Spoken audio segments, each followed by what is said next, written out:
What's up, guys? This is me, Sin. So I promised you guys a Whitewood Centurion spreadsheet combo video in case we managed to get 1,000 likes on the previous video, which we did. So thank you very much. I really appreciate it. And today I will be showing you guys every single combo that you can achieve with 1 or 2 cards in this deck with pretty much every single starter, considering the existence of hand shops, which is really important because this is something that you're going to have to be aware of if you want to play this deck. Board breakers are pretty bad against this deck, but there are some board breakers that can still be good if you don't play around them. But we will still cover how to beat them in this video as well. So before we go any further, it's a friendly reminder to smash the like and subscribe button. And also huge shout outs to my sponsors Inspire TCG as well as Dueling Guard. Please check both of them out. And also use the coupon code YASIN666 for 5% off your next order. And also check the pinned comment for all the combos and timestamps. Anyways, combo number 1, I have Asteria and any discard. Look at what it can do. I mean, it has to be a spell or trap, but it can be any of them. It can even be like Imperm or Dark Ruler or Forbidden Droplet, whatever, it doesn't matter. Normal summon and then special summon your Sylve, which is going to be searching for a White Forest spell or trap card from your deck to your hand on summon.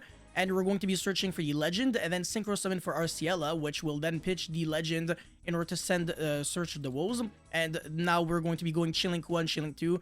Revive back the Asteria and also get back the Legend on our field. Flip that in order to search for the Risette. You're going to be Synchro Summoning for the Diabel, recycle back the spell card, and then revive back the Sylve by shuffling back the Arciela from our graveyard to the extra deck. Synchro Summon into the Auxilla, and then search the Centurion field spell. Discard the card that we recycle back off of Diabel, place the Trudea, and then special summon that, and then place the Primera, special summon that as well. Search your deck for the Wake Up Centurion, and then get yourself a level 8 token. You can also banish the Wake Up in order to Foolish the Phalanx. This card is a monster reborn for your Centurion Synchro monster, so it's pretty relevant. Anyway, Synchro Summon for Crimson Dragon and then go into Cosmic Blazar Dragon. So even if our opponent has a Cosmic Cyclone for the field spell, it's not going to do anything. We can negate it. Anyways, now we can go Risette, pitch the Woes, and then special summon that and search for the Arcia, which can special summon itself when you control a White Forest monster. And then Synchro Summon into Muddy Mud Dragon, fuse with the Auxilla for Grand Guignol, and then Foolish the Despion Lulu Walilith, and then revive back the Arcia, the small one, by shuffling back the Diabel from the graveyard to the extra deck, and then Synchro Summon because it's a level 4 tuner with the Grand Guignol, which is a level 8 non-tuner. Everything is so convenient for the Crimson Dragon, and then we're going to be going end phase, revive back the Auxilla, get back the Primera, and then also summon the Asteria. So that's so many interruptions, and we're also going to be playing around everything like Dark Ruler, Sphere Mode, because we're going to be going draw phase King Calamity, and just like that, our opponent cannot do anything whatsoever. Even if our opponent had the droplet for the Crimson Dragon, it's not going to matter because we still have Woes so that we can summon a monster from the deck, and then Synchro Summon, and then Book of Eclipse everything. Our opponent has to negate 2 threats with a droplet, so he's gonna have 3 cards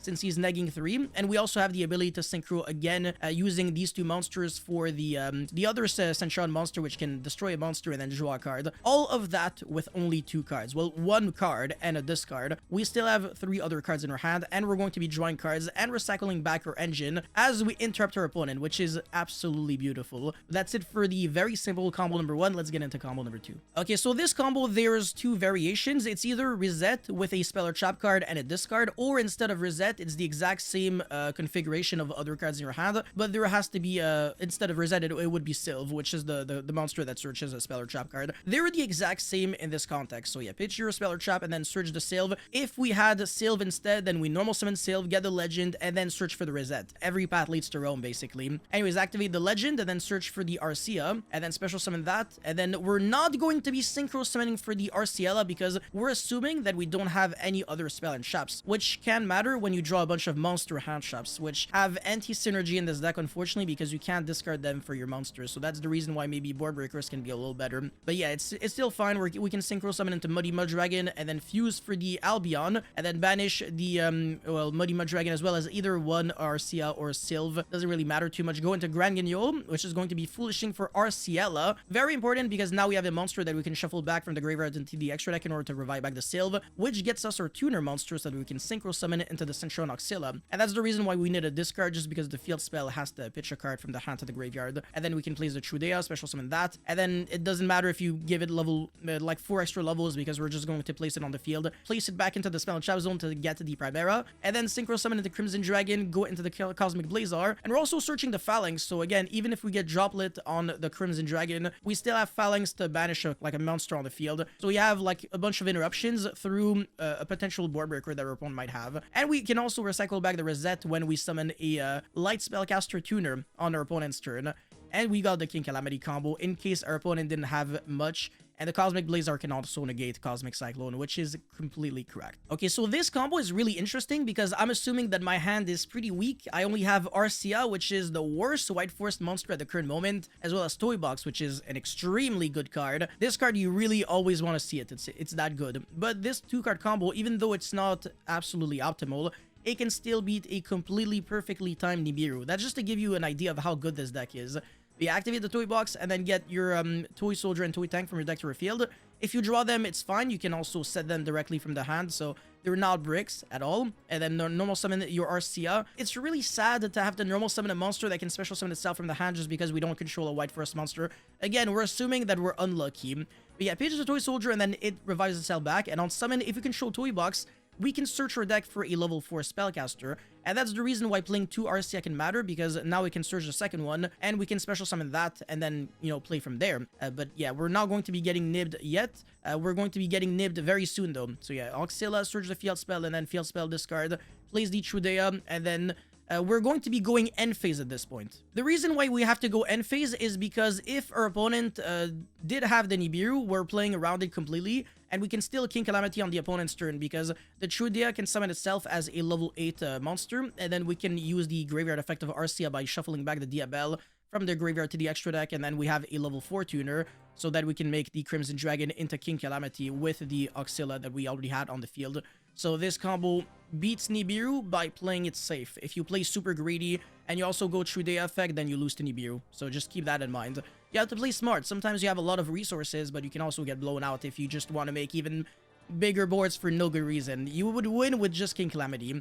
Anyways, we are assuming that we get nibbed, so Trudea, still in main phase, plays the Primera and then special summon that. We can actually make a really nice board if we get nibbed here. Which is nice because now we can go, you know, field spell, quick play spell, get your token, and then go for the, what's the name of the card? Yeah, Legatia, there we go. Foolish the trap card and then get the Primera back. And on the opponent's turn, we have the Crimson Dragon guaranteed, with a bunch of cards in our hand as well, so that's even better. With, again, just 2 cards, because we drew a card with Arcia and another card with Legatia, and we're also searching a lot, and we're also recurring back resources. Alright, speaking of Toy Box, because I just mentioned that the card was really good, but what happens when you draw a double Toy Box? Can you full combo? And the answer is, of course, yes. This card is literally that insane. You can draw Toy Box and Forbidden Droplet, and it's still full combo going second. Not going first, unfortunately. Or Toy Box and Magician Souls. That's also full combo. You activate your Toy Box, and then get your, your sets for Toy Soldier and Toy Tank, and then activate your second Toy Box, and this card is a soft once per turn. So you choose between either setting the toy monsters from your deck to your field, or destroying up to 2 cards in your spell and trap zone. So the first one sets, and the second one destroys. So we're going to be destroying Toy Soldier and Toy Tank, and then they both come back, and we're going to be searching this time for a different card because we didn't have to normal summon. So we're searching for the Sylve and then normal summon that to get your search for the Legend, and we're not going to be using it right away. There is no reason for that. Toy Tank, you get back the Sylve, and this is going to be summon number 5. So if our opponent wants to nib us, then he can. Or sorry, the summon number 5 was the Sylve actually. So there's 2 situations where he can get nibbed here. But now we're just going to assume that we get nibbed very late, which is correct, because if we get nibbed a little too early, we're going to be making an insanely good board. But yeah, we're getting nibbed on the Trudea, which is correct because otherwise it goes to the spell and trap zone, and then we get Primera, which searches the quick play that then foolishes the trap card so that we can revive back the Oxilla, and the Nibiru literally did nothing. But now it's gonna be a little challenging to beat the Nibiru, but we can still do it. So revive back the Sylve by shuffling back the Diabel, this card that we summoned before, and then activate the Legend because we control a White Forest monster, get your search for the Risette, pitch one of the Toy Boxes because we have so many, search the Arcia, and then special summon that, draw a card first, and then synchro the Muddy Mud Dragon, and then make It's Your Boy, Albion, into Grand Guignol. One of my favorite combos in this deck, if not my favorite. And we're going to be foolishing for the Despian Lulu Walilith by using the effect of Grand Guignol. This is what we do every single time we get nibbed early on the Trudea because we didn't have Primera access, just in case that makes sense. End phase, the Despian Lulu Walilith is going to be summoning the Primera from the deck, and we're going to be going Chainlink 1, Chainlink 2,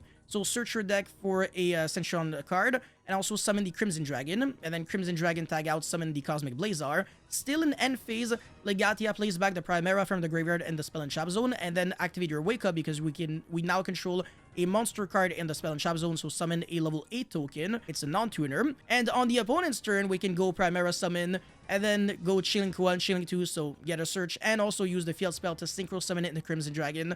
And also Chilling 3, Risette, Recycle back. And we have a lot of cards in our hand. Basically made all of our money back from all those discards because we keep drawing. The Nibiru really didn't hurt us whatsoever. This is absolutely beautiful to look at. Okay, so what happens now if we get Nibiru'd way too early? It's going to be even better for us. Our board is going to be nice. But yeah, put the 2 toy cards and then destroy them again. Magician's Souls here would be so freaking filthy because instead of just destroying them for like no gain, we're also drawing 2 cards and we're summoning a body, which it doesn't really do anything because it's a level 1, but you know, I'll still take it any day of the week. Anyways, go into the Diabel, whatever, and then summon number 5 is the Sylve. So this is the window for opponent to Nibiru us that is different than the one before. We're just going to assume that we get Nibiru here, so discard the Legend and then summon the Arciela. And then we get nibbed, so we summon our token, and then Legend resets itself back and we can flip it. And also shuffle back the Arciela, summon back the Sylve. Search the Risette, and then pitch your toy box, and then summon that, and then get your search for the Arcia. And then special summon that as well, and then draw 1 card. And I think you can see where this is going. Pretty much the exact same combo, but this time we have full Centurion combo uninterrupted because we can't get nibbed twice in the same turn. It would have been a little too much. So yeah, get your search for the field spell and then discard. Plays the Trudea and then special summon and then get your Primera and then special summon that. And again, we do have 2 level 8 monsters thanks to Muddy Mud Dragon fusing to Albion and Grand Guignol. And then this time we're going to be searching for the Phalanx. Can be an extra interruption. End phase summon the Asteria, Oxilla, get back the Primera, and we got the Phalanx and a card in the hand. We also have a lot of resources that we can keep getting, and if we had the Woes, then we can make use of that Asteria by summoning a level 4 tuner from the deck, and then Synchro summoning for the, it's the level 6 Synchro, that's the Book of Eclipse, the Silvera. Yo, their names are so complicated for no reason. It's not my fault. We have also Recursion from the Risette, and the King Calamity with the protection of Cosmic Blazar, and the Phalanx, and a bunch of cards in our hand through Nibiru, regardless of how it's used, with only 2 toy box. That's it. That's all you need. Okay, so can you beat a combination of, let's say, Imperm or Ash or Valor with Nibiru with only Asteria and, let's say, the field spell? And the answer is, of course, regardless of how it's used, I want to say. So we get Impermed on this, which is correct, because summoning the monster that searches a spell is a little too much pressure. You don't want to let that happen. Otherwise, I can search the trap card and I recover from the Nibiru but like, you know, by summoning monsters on your turn anyways. So yeah, that's fine. And then get your field spell, and then place the Trudea, special summon that. Get your Primera in the Spell and Trap zone, and then summon that as well. We're not Nibiruable yet, so at least we're safe a little. Get your search for the Wake Up, and then summon your level 8 token. And we're going to be Synchro summoning into the Legatia, draw 1 card. And then Wake Up, send the Trap card. And we're going to be calling it a turn because we can still play on the opponent's turn, since we have access to the Trap card to revive back the Legatia. But yeah, we get nibbed, and it's going to be completely fine because end phase get back the Legatia, and then plays back the Primera anyways. So regardless of when your opponent nibs you, we were able to get access to the Centurion engine so early that Nibiru just doesn't stop you. So that's the reason why Imper, maybe you might want to consider holding it, but still, if you don't know what the rest of my hand is, there's no way you can predict that I have all these resources. And I can do all of that with only 2 cards, which again is just mind-blowing. This deck has a lot of gas when you draw the right combination of cards. Oh, and by the way, your monsters with 2000 or less attack can all be destroyed by battle, and this has exactly 2k since it's revived back off of Phalanx. So I guess it's actually a good thing that it's weaker in a way. Nibiru can't even run over it. Okay, so what happens when you've got Asteria and Toy Box, but you're up against 2 hand traps and a board breaker? Well, the answer is, again, we're completely fine. So Toy Box, get your 2 toy cards, and then normal summon the Asteria, and then pitch the Toy Soldier. We get Ashed or Valored or Impermed here. Completely does not matter. It changes literally nothing to her life. Summon back the Toy Soldier, get back the, we'll get to the Arcia, and then special summon. We're not going to be using the effect to draw 1 card. There is no reason. If we commit all of our extenders now, we get blown out by Nibiru. Anyways, revive back the Asteria since we pitched a spell or trap card to activate one of the aura effects. And this is very interesting because we can hard make an Oxilla right away since we have a level 6 tuner and then a level 4 and a level 2 non-tuner. So we can get nibbed either here or after once we get access to the Centurion engine. Now I'm just gonna assume that I get nibiru'd later, because regardless, if we get nibbed a little too early, we have Risette for the recovery. But now we get nibbed on the effect of Trudea, which is again the best timing if you want to nib the Centurion combo. But it's completely fine, so pitch the toy tank for the Risette, and then it comes back, and then we can summon the Seal from the hand that we search with the Risette, search the woes, which doesn't really matter, but I mean it's free, and then go into Muddy Mudragon, Albion, into Grand Guignol, and then we're going to be foolishing for the Despine Lulu Walilith, because we already have the Arciela that we can shuffle back to summon one of our tuners, so we can make a level 12 monster anyways, which obviously is going to be the Legatia, because we already summoned the what's his face, the Oxilla, and we can draw a card and summon the Primera on the end phase with the Despine Lulu Walilith, go Chilling 1, Chilling 2, so search your deck for the Wake Up, and then Crimson Dragon, tag out, summon Cosmic Blazar, Legatia plays the Primera, and then Chain Wake Up, summon your token. This is insane.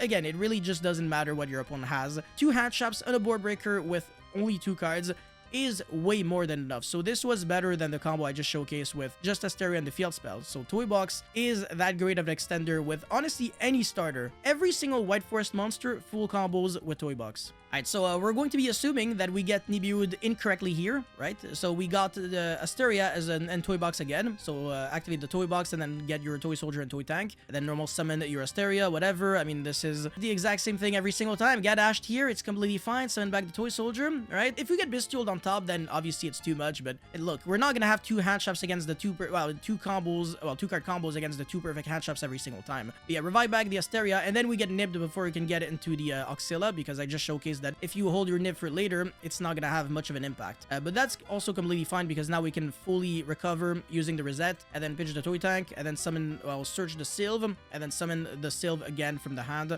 Search your deck for the Trap card, and then synchro to Muddy Mudragon.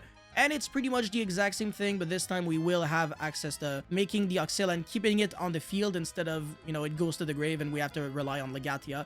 So that's the difference. So you make Legatia when you get a hand trap, well, you get nibiru'd later on. Otherwise, you never really have to make it. It's not much of a necessity. But yeah, get your Trudea with the field spell, and then summon the Primera. And then again, we don't have to use the effect of the field spell to search, to special summon, because, well, to synchro summon, since this is the main phase, it wasn't summoned off of Despine Lulu Walilith. And then yeah, end phase, get back the Primera. We have the Phalanx and the Woes, so it's a lot of recovery. I mean, a lot of ways of not losing to Droplet, and also, again, not losing to Cosmic. You really need, like, multiple good hand traps, because the board breakers are just not going to be doing enough, and the hand traps are also easy to navigate through. Anyways, let's get into the deck profile now. Alrighty, so for the deck list, I am playing 9 hand traps as well as 6 board breakers, but you can kind of mess around with the ratios and do whatever you think might be a little more appropriate for the environment. And I think for right now, Ghost Ogre synergizes quite well with Dark Ruler and Droplet, because against the Snake Eye deck, what you're going to be doing is you Dark Ruler, their Apple, their Harbinger and everything, and then they still have the IP and the Spell and Trap Zone, so when they go Field Spell, target the IP, then you can either Ogre the Field Spell or Ogre the IP. So if you draw Ogre and one of these 2 cards, it's really good, and if you draw, I don't know, like multiple Imperms, then that's also really good, and Ash is just super generic, so that's the reason why I play it. And Dark Ruler and Droplet, the main reason why I play them is because, well, first of all, Droplet is nice with Toy Box, as I've explained, but also it's because they're Spell and Trap cards, so that you can pitch them for the White Forest cards, so just in case you break, at least they can serve as discard fodder, whereas these cards, unfortunately, no. And Imperm is obviously the best one because it's both a hand trap, a board breaker, and a discard fodder. It's beautiful. Anyways, 3 Asteria, which is your best 1-card combo. Asteria and any spell or trap card, full combos through a correctly used Nibiru, regardless of when it's used. 2 Sylve as well as 2 Arcia, which is pretty self-explanatory. You don't want to play one of each because then the Arcia is going to be... Well, the Arcia and Toy Box is not going to be full combo. And if you play 1 Sylve and you draw it with Asteria, that's going to be a Garnet, and you can't special summon it from the hand with Asteria. It has to be very specifically from the deck. So this is really just to de-Garnet-ize it, yeah, if that makes any sense. 1 Risette, this is not an extender, this is a combo piece. Drawing multiple copies of this card is really bad, and you always have access to it anyways. And it's not like you have to special summon it from the deck. It's not like these 2 cards. I think 1 is way more than enough. For field spells, this is a great extender, and it's also a 1-card starter, so there's no reason not to play 4. Terraforming does play into Droll for no reason, but whatever, it is what it is. Legend and Woes. By the way, if you get Drolled in this deck, you're playing a pure Centurion deck. That is the best way to justify it. And if you get nibiru'd, I mean, you're playing a White Forest deck that recovers from Nib. And if you get Shiftered, then True Day has a 1-card King Calamity combo under Shifter. So, and also if you get Shifter, you can go normal summon Sylve, get your Legend, and then special summon the, well, Surge the RCS, special summon that, and make Bagus Capaz. You have inherent answers to Shifter, Drool, everything. For the Centurion monsters, 2 True Day, 2 Primera, this is the bare minimum without having to treat them as Garnets, because if you only play one of each, it's the exact same thing with Sylve. This only places from the deck to the field, if I recall correctly. It's not a hander deck, so you can't really place them, so they're not going to be doing anything. And then 3 Toy Box, obviously with only 1 Toy Soldier, 1 Toy Tank. I don't think you need more Toy Soldiers, but it's not too bad. So you can mess around with the ratios, but I think this is optimal. And then finally 1 Wake Up and 1 Centurion Phalanx, which are not ideal to draw, unfortunately. But everything else in the deck, pretty clean, and there's no real bricks. So that's what I really like a lot about this deck list. And for the extra deck, 1 Legatia, 1 Oxilla, and then Cosmic Blazar, King Calamity, Crimson Dragon, Despian Luluwalid, Chaos Angel, very easy to make, even if you got no tuner monsters. And then Diabel, Arciela, Silvera, Muddy Muddragon, Albion and Grand Guignol, Baguska, and SP Little Knight. Nothing really worth going over in the idea section, because most of these cards, you don't really need them. Like the second Crimson Dragon, you don't really need this too much. It barely comes up. And then the Stardust Charge Warrior, it's just not the best synchro summon that you can, synchro monster that you can summon. And then Despian Cortis, I was testing with it because it's not too bad. This is what you can summon off of the Grand Guignol, which gets you a level 8 monster. But do you really need it? It's only worth it when you got Primera in the Spell and Trap Zone and the Field Spell so that you can still summon King Calamity, but it doesn't come up too often. And then IP, the extra deck space is kind of tight, so you'd have to cut maybe Baguska or Chaos Angel, which I do not recommend. Typhon, don't really think you need it either. And everything else is just absolutely unnecessary, because if you can summon something like Access Code, it means that you have full combo and you're killing your opponent anyway, so you don't really need Access Code for anything. But yeah, that's about it for this video, guys. Thank you so much for watching. Don't forget to like and subscribe, and I'll see you guys very, very soon with another video. Peace.